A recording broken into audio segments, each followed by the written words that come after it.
我是阿华，福建漳州人。在我们漳州，每到过年时，会用菜头加时令食材做一道鲜美甘甜的汤菜，讨一个好彩头。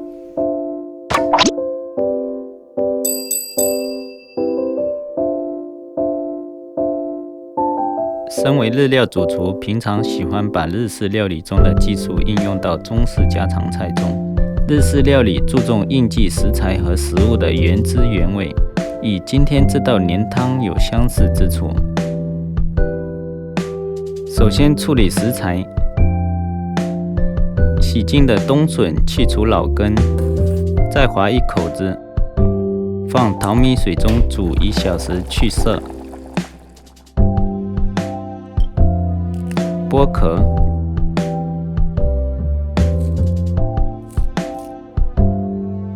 切成条备用。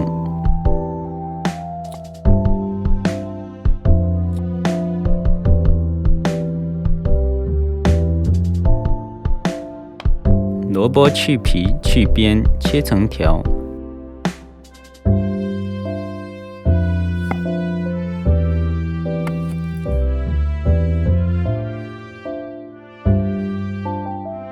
用淘米水煮半小时去色，洗净后过凉水备用。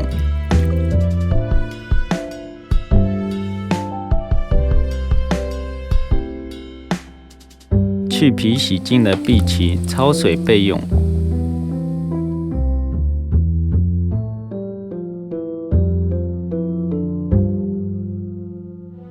干香菇加少许温水泡发半小时，香菇水留用。洗净的小排焯水，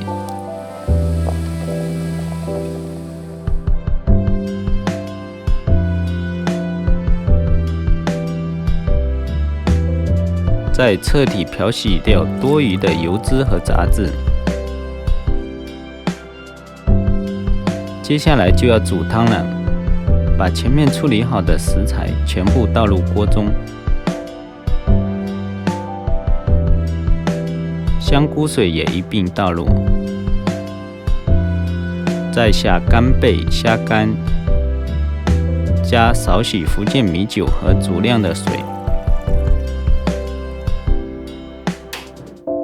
煮开后转微火炖煮1个半小时，全程要保持微沸的状态。吃之前加一点生抽和盐调味。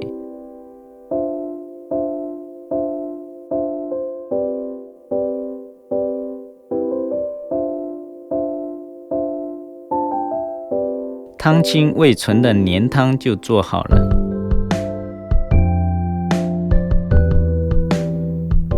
今天煮汤的方式结合了日本关东煮的方式，在食材预处理跟烧火过程中的一个大火转小火的过程，就是在保持汤不烧沸的情况下，一直持续到汤完成为止。这样煮出来的汤会更甜美、更清澈。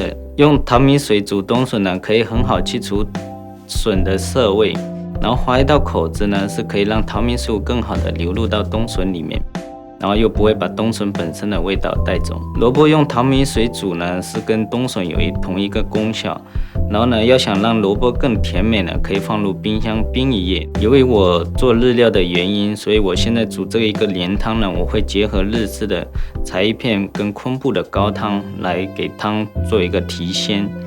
然后我会用日本的清酒来替代福建的米酒，这样煮出来的汤会更加的鲜美，有不一样的风味。